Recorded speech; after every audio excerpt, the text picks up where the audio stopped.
Hey guys, so I'm going to be analyzing the literary elements from this passage on page 177. This is the passage where we finally get to hear Vonnegut's account of the moments he experienced during the firebombing of Dresden. So this is the moment that's been haunting him for the entire book. And we've sort of been building up to this moment when we experience this thing that's scarred him so badly that he can never ever forget it for the rest of his life. And I think in this passage where Vonnegut describes the firebombing, he uses a lot of literary elements to heighten your sense of the horror of this situation, like just how beyond terrible it was, and just the horrific nature of war in general.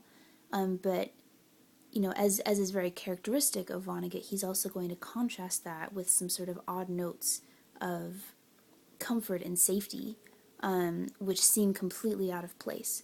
So, for example, one of the first literary elements that you see in the passage is when Vonnegut characterizes the sound of the bombs falling as, he says, it sounds like giant footsteps above. Those were sticks of high explosive bombs. The giants walked and walked. So it starts out as a simile. The falling bombs are like giant footsteps, and then he personifies it so that, instead of thinking literally there are bombs falling on me, he's thinking, there are giants walking all over the earth and just crushing everything beneath their feet.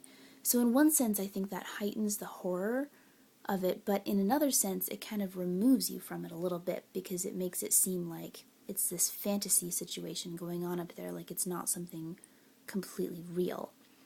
And that's connected to another instance of personification later in the passage. Vonnegut uses personification again when he says there was a firestorm out there. Dresden was one big flame. The one flame ate everything organic, everything that would burn. So that's personification because he's giving human characteristics to this flame, right? And not even human so much as like animal or beast-like, right? This flame is like this beast that's eating everything in its path.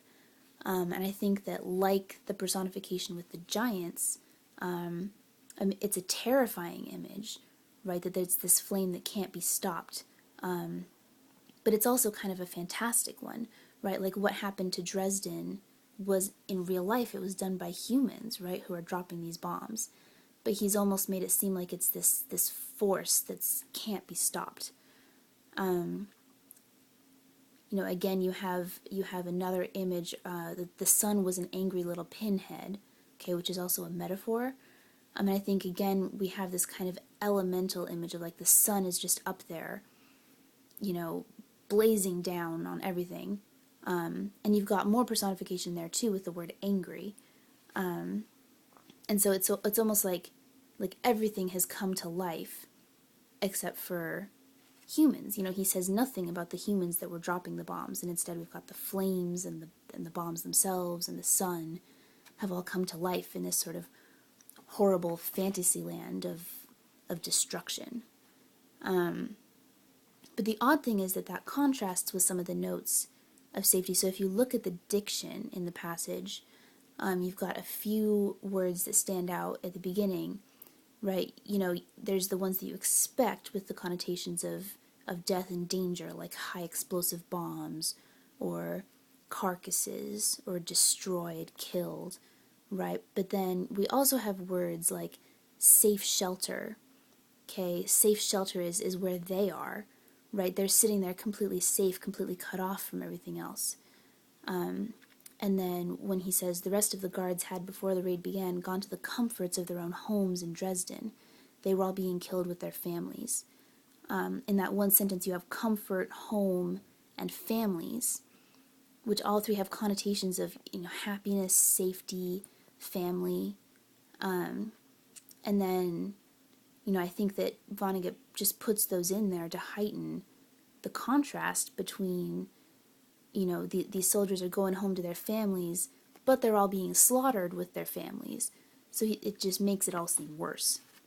But then at the very end, Vonnegut talks again about the guards, so the German guards, who obviously have more people that they know up above being killed because they're German. So, all of their families and everyone outside is being slaughtered. And Vonnegut says, that these four guards are just sort of clumped together and they don't know what to do. They look like the silent film of a barbershop quartet. Okay, and then you have an allusion here at the end where he talks about the song they were singing. So long forever they might have been singing, old fellows and pals. So long forever, old sweethearts and pals, God bless them. Which is kind of an oddly positive way to end this horrible passage. And I think that sort of ties into one of Vonnegut's major themes, which is that even in the most horrible of moments, you can have, human beings can band together and choose to think of, things from different moments in their lives. And ultimately, the Tralfamadorians say, you can choose whether to look at this moment or to look at this other moment where horrible things aren't happening. So I think Vonnegut is trying to say, these four people are going through something horrific, but even in the middle of that, there's this contrast with, this kind of one moment of a little bit of calm.